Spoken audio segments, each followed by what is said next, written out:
Newly unredacted emails from Dr. Anthony Fauci suggest that he was not sold on the natural COVID origin theory, despite what he was telling the public. Former State Department investigator claiming Fauci was part of a cover-up.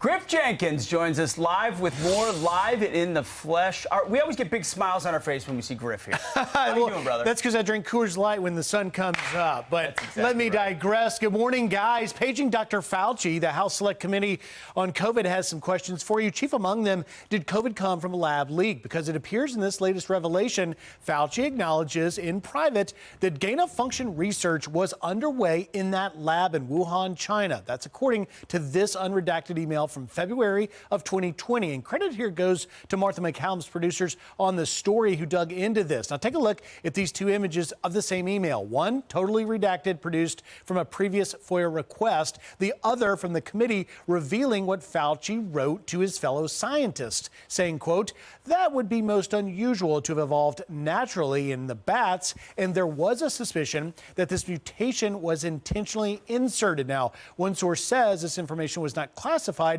but instead hidden because it made Fauci look bad since he knew of the gain of function. And Dr. Sapphire, you can appreciate this. The source also says Fauci, who oversaw the biodefense program at NIH, should have been aware that the Wuhan lab had been determined by the State Department to have, quote, inadequate safety controls. Now, Dr. David Asher, who is part of the State Department's investigation into COVID's origins, says this was a cover-up. Watch.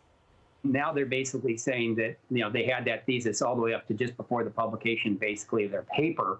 And it was essentially rejected by Fauci and by Nature Medicine itself, which is also complicit. The cover-up is so much more extensive, and I can only imagine what's going to come out in the coming weeks as more of Fauci's internal communications are uncovered.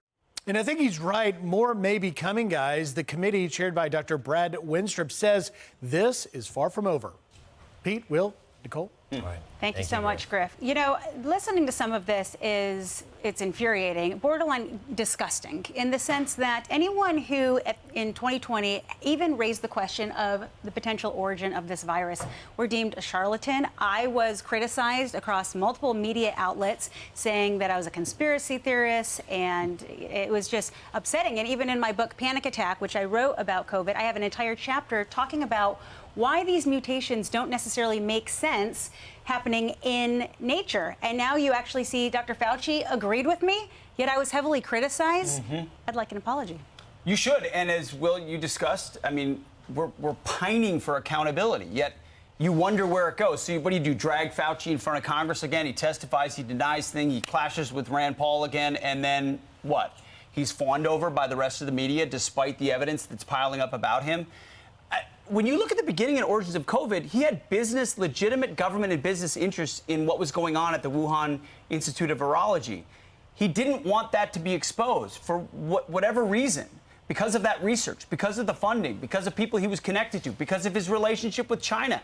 We don't know, but he quickly realized this is a problem, and whatever the real story is needs to be pivoted to this is a natural origins theory. And getting accountability for that feels nearly impossible right It just had such a drastic impact on all of our lives. I said in the past hour that I'm willing to be creative in seeking accountability. What I mean by that, Pete, is this: look, we get a little bit calloused to politicians that lie to us because it happens so often. We've been inundated with lies for the past 3 years. Those lies having real dramatic impacts on our lives. But if in fact he did have any kind of fiduciary interest in what was going on in Wuhan. If I were a prosecutor, I would be looking at any potential charge for anyone involved in the depths, the breadth of this fraud. This fraud perpetrated on the American... By the way, and it will not get that far because he is so intimately involved politically. I would settle for a public statement accepting culpability and an apology. That is one thing he has yet to do. He has yet to say, I am wrong, I was wrong, and I'm so sorry for the consequences. Because it doesn't just stop at the viral origins.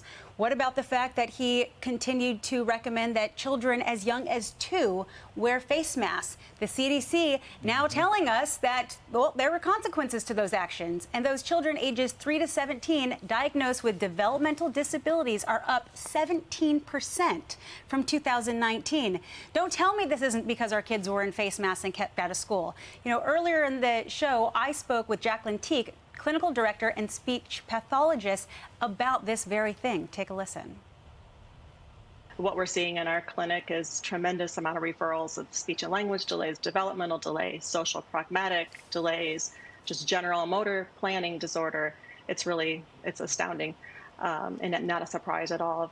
The mandates that were in place, people staying at home for a long period of time and not getting out and socializing has just negatively impacted so much of our child's development. Talk to your pediatrician, get the referral. Don't wait. They really need the assistance, help them to catch up from where they were. And the sad part is this is probably not kids who otherwise have a good home situation or a good school situation with parents who have the means and ability to provide for them over the time. These are kids who are already behind, who already had environmental, societal, family issues and challenges. Now you stick them in a mask, you pull them out of class, you don't socialize them, they're probably staring at a phone. And then we wonder why the long-term effects of disability and developmental problems exist. And the CDC's coming out with this. I mean, fine. The CDC, they've lost all credibility too on almost any issue as they dabble into, gender-affirming care and all the other stuff they do these days. I'm Steve Doocy. I'm Brian Kilmeade. And I'm Ainsley Earhart. And click here to subscribe to the Fox News YouTube page to catch our hottest interviews and most compelling analysis.